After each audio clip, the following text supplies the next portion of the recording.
Hi, I'm Janet Simons, and I'm here today with Sean McDonald from Lewis County Title Company, and we're here to shine a little bit of light on real estate.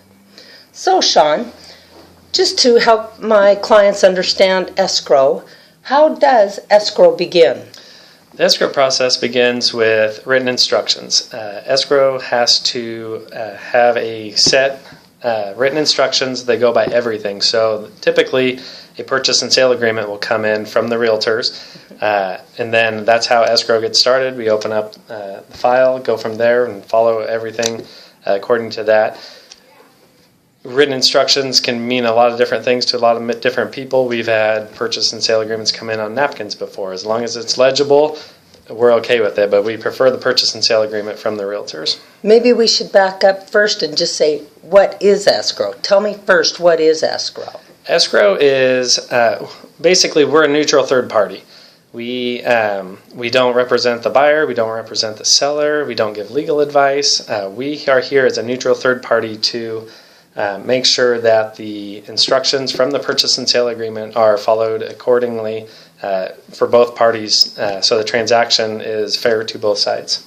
Excellent. So why is escrow needed?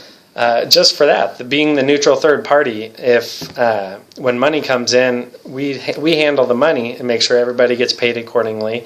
You wouldn't want if you were just buying your house without escrow, would you accept a personal check for $150,000 from a random stranger? Probably not. Most people would not. What if they void the check? What if the funds aren't good?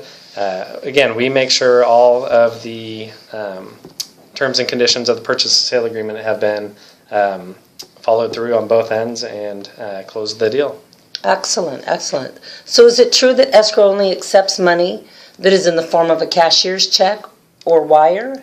Generally, yes. Part of escrow is we have to make sure the funds are good. So we can get it wired into our trust account or a cashier's check. If we take a cashier's check, we have to wait 1 day after we deposit the cashier's check to make sure the money's good. Wired, we can close that day.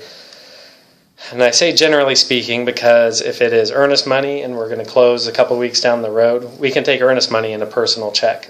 But it usually takes a week or so to make sure that those funds are good. Generally, like I said, typically everything will be wired or cashier's check, but earnest money we're okay with personal checks. Okay. When do the parties involved make appointments to sign? When do they have to come in and do that? Typically, title and escrow companies, we prefer that the escrow officer contact the parties to make the appointment.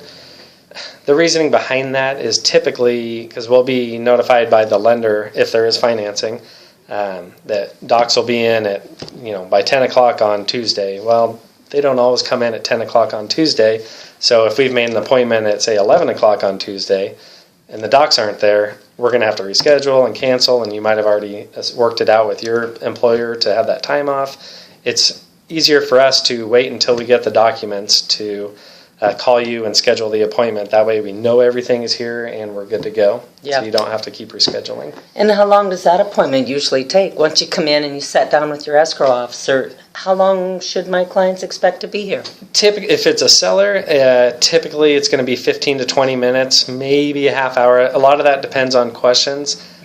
We welcome questions. A buyer and a seller should ask a lot of questions because you want to make sure you guys know what you're signing.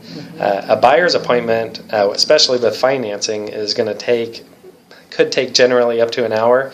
Again, there's a lot of paperwork, especially now after the crash in 07, 08. They've expanded the paperwork so it can be thick.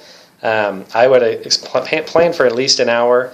But again, a lot of it is based off of how many questions, and like I said, there should be questions. So generally an hour for buyers. Okay, well, great. Well, we're going to come back again down the road a ways, and we'll ask Sean some more questions. But for now, that's about all we have. Thanks for tuning in.